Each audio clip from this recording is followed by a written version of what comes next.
রাজধানী নিরাপত্তা সহ সার্বিক পরিস্থিতির খবর রাখছেন সহকর্মী সুফিয়ান ফারাবী। আরো খবর নিয়ে তিনি আমাদের সঙ্গে যুক্ত হবেন। ফারাবী, আপনি যেখানে অবস্থান করছেন সেখানকার আইন শৃঙ্খলা পরিস্থিতি কেমন দেখছেন এবং নিশ্চয়ই আপনি আশপাশেও বিভিন্ন জায়গায় দেখেছেন, সব মিলিয়ে আপনার কাছে কেমন মনে হয়েছে এখন পরিস্থিতি? নুসরাত, আমি রয়েছে এই মুহূর্তে প্রথম আলোর যে কার্যালয় রয়েছে, গতকাল যেখানে ধ্বংসযজ্ঞ চালানো হয়েছে সেখানে আমি রয়েছি। আজকে যদি পুরো ঢাকার নিরাপত্তার বিষয়টি বলি, তাহলে এখন পর্যন্ত কোনো ধরনের অপ্রত্যাশিত ঘটনা এখন পর্যন্ত চোখে পড়েনি। তবে গতকাল যে ধরনের ঘটনা ঘটেছে তার রেশ কিন্তু এখনও রয়ে গেছে। ফলে মানুষের মধ্যে কিছুটা আতঙ্ক, কিছুটা হতাশা কাজ করছে এবং একই সাথে বিভিন্ন স্থাপনায় গতকাল যে ধরনের ভাঙচুর এবং ধ্বংসযজ্ঞ চালানো হয়েছে সেই বিষয়ে মানুষের মধ্যে যথেষ্ট ক্ষোভ এবং হতাশা কাজ করছে। সরকারের পদক্ষেপ নিয়ে তারা সমালোচনা করছেন।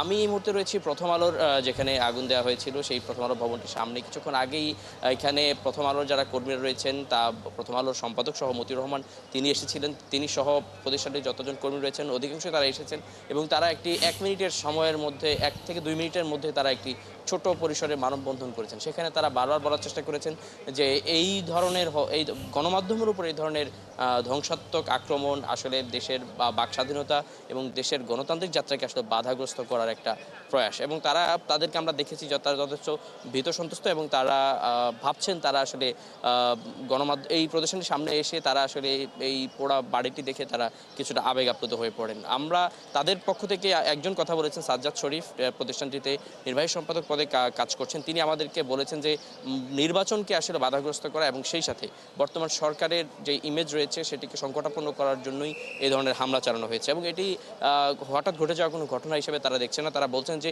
এটি পুরোপুরি পূর্ব পরিকল্পিত এবং কিভাবে ঘটানো হবে, কার নেতৃত্ব দেবে সব কিছুই তার পূর্ব থেকে নির্ধারিত ছিল, এমনটাই কিন্তু তার দাবি করছেন।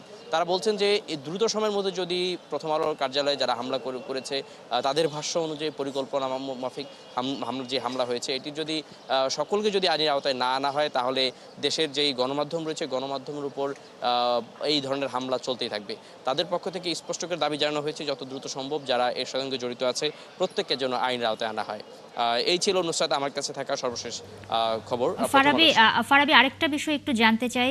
আজকে তো প্রথম আলোর পত্রিকা প্রকাশিত হয়নি, তারা অনলাইন কার্যক্রম যেন চলে সেই চেষ্টা করে যাচ্ছেন। কখন নাগাদ বা কবে সেটা শুরু হতে পারে এমন কোনো আভাস পেয়েছেন কিনা? আমরা কথা বলেছিলাম, ওনাদের সঙ্গে প্রশ্ন করেছিলাম, কিন্তু ওনারা কোনো প্রশ্ন নেননি এবং এই প্রশ্নগুলোর কোনো উত্তর তারা আমাদেরকে দেননি। তবে এতটুকু তারা বলেছেন যে অনলাইন কার্যক্রম এখনও বন্ধ রয়েছে এবং এটা কখন আবার খুলতে পারে এ বিষয়ে তাদের কাছে এই মুহূর্তে কোনো তথ্য নেই। তবে তাদের চেহারার ভাষ্য দেখে যেটা মনে হয়েছে তারা আসলে এই মুহূর্তে এই পত্রিকাটি কার্যক্রম শুরু করার মতো মানসিক অবস্থাতে নেই।